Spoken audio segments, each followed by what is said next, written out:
Okay, so I've already prepped everything, and which is basically minimal prep. So I've got 1 large onion sliced, I've got some coriander chopped, and some tomato. That's all the prep work, man. Nothing else to it. Okay, the chilies, I didn't even chop it. So you can chop them if you want. So from here, I got pan on heat, and I'm gonna go in with some ghee. So I'm gonna go about maybe 2 tablespoons of ghee. 1, 2 tablespoons of ghee. Okay, and I've also got some vegetable oil. I've got some vegetable oil. I'm going to go another like 3 tablespoons of vegetable oil. Now, 1, 3. And that's all we're going to need. I mean, that is still quite a bit. But because the meat got fat already, you know, like red meat got a lot of fat on it, I'm going to go in with some whole spices. So I've got 5 cardamom pods, 2 cinnamon sticks, and this tiny bit there. Some bay leaves and a pinch of cumin seeds. I'm going to go in with all of these whole spices. I'm going to shimmy this for about 30 seconds, man. Okay, see? Fragrance coming off, fizzly bubbly. That's what we want. About 30 seconds. I'm going to go in with 1 large sliced onion. This is the easiest recipe you'll ever make, man. I'll crank up the heat a bit.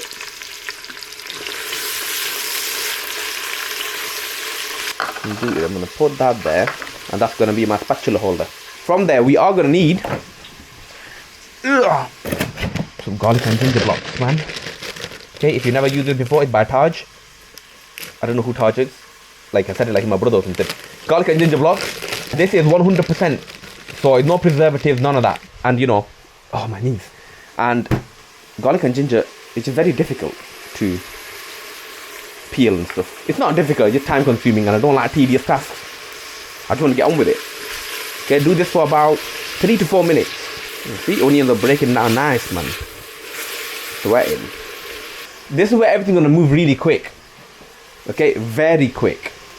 Okay, just gonna already wash the meat. This is mutton. Okay, shoulder and leg. Okay, I've got already washed the meat. I'm gonna go in with all of the meat, and that's 1 kg of mutton. I'm gonna crank up that heat, and I'm gonna do some salt now. Now, honestly, I'm just eyeballing the salt. This is a half. Oh, okay, this is a half a tablespoon. So mix that. Okay, heat is still on about like a high, medium high. Get some colour on the meat. I'm going to salt at the end. Again, if I need to, that is. I've been cooking this for about a minute. Okay, and then garlic and ginger blocks go in. Tomatoes go in. Mix.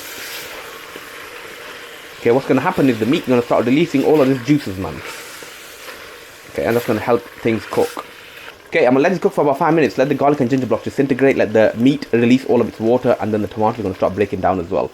All happening very simultaneously. Because the meat takes long to cook, everything has a chance to break down. So you don't have to do like a process like chicken. You can just kind of throw everything in the pan. Okay. Clean and tidy. Give this a wash. All cleaned. Can you see all that water? Okay, it's been about 3 minutes. All that water's come off the meat. So, okay, I'm going to keep cooking this for a few more minutes. Can you see tomatoes are already starting to break down? Okay, so at this stage, the 3 garlic and ginger blocks have disintegrated into the meat and the onions and tomatoes.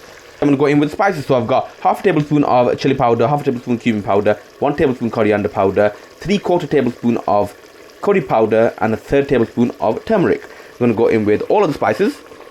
And then the green chilies, I'm going to keep them whole because I don't like a lot of spice. That was a lie. I just can't handle a lot of spice, even though I'm a brown dude. Don't tell anyone that, man. I'm going to mix this through. Okay, I'm going to give this a good stir, and then for about 5 to 10 minutes, I'm going to let the spices cook off. Okay, and then that way, like, the spices won't be flat. Okay, we're going to basically boon the spices. That's why it's called booning the spices. I'm going to be pressure cooking this. I'm going to put the water in. I'm going to pressure cook it for about 40 minutes. But if you don't have a pressure cooker, what you're going to do is from this stage, you're going to simmer it on a low heat with the lid on for 1 hour in its own meat juices like this. And then give it a bit of a mix, and then put in about 400 to 500 ml of water and simmer it for another hour, hour and a half. And then at that stage, the meat should be tender. Okay, and then you can carry on following me after I pressure cook it. I've already boiled the kettle. So I like putting in boiling water, because if you don't put in boiling water, then it kind of just flattens everything and you're going to bring it all back up to heat. Always do boiling water. I'm going to do a 450 ml. I may have a 400 ml I'm going to do.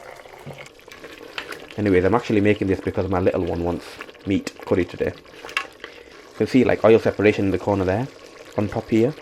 It's all happening. From here, we are going to do the water. So, about 400 to 450 ml of boiling water. We'll crank up the heat, kind of bring it back up to heat.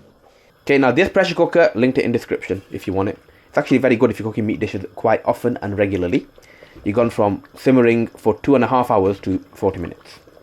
I literally just keep these pots so I can put my spoon there like that because I'm so lazy. I don't want to dirty another utensil in it. Can you see it bubbling? Just the lid.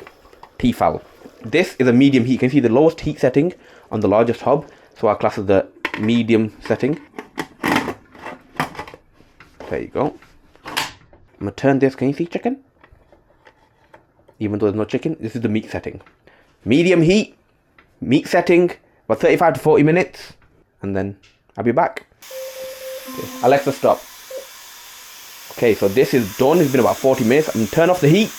What I'm going to do is gently move this over. Can you see to that mark? So all that steam releases. So I'm just going to make some rice, I think, in the meantime.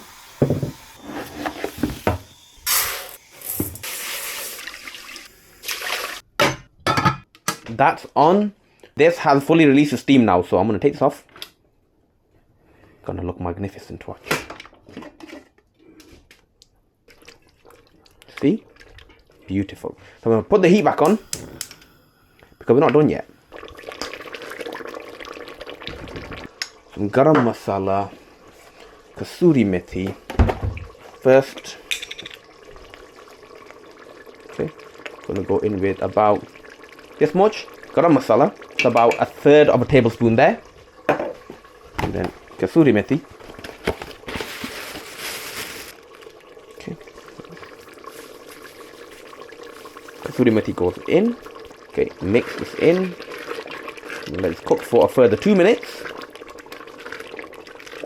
Look how good that meat looks, man.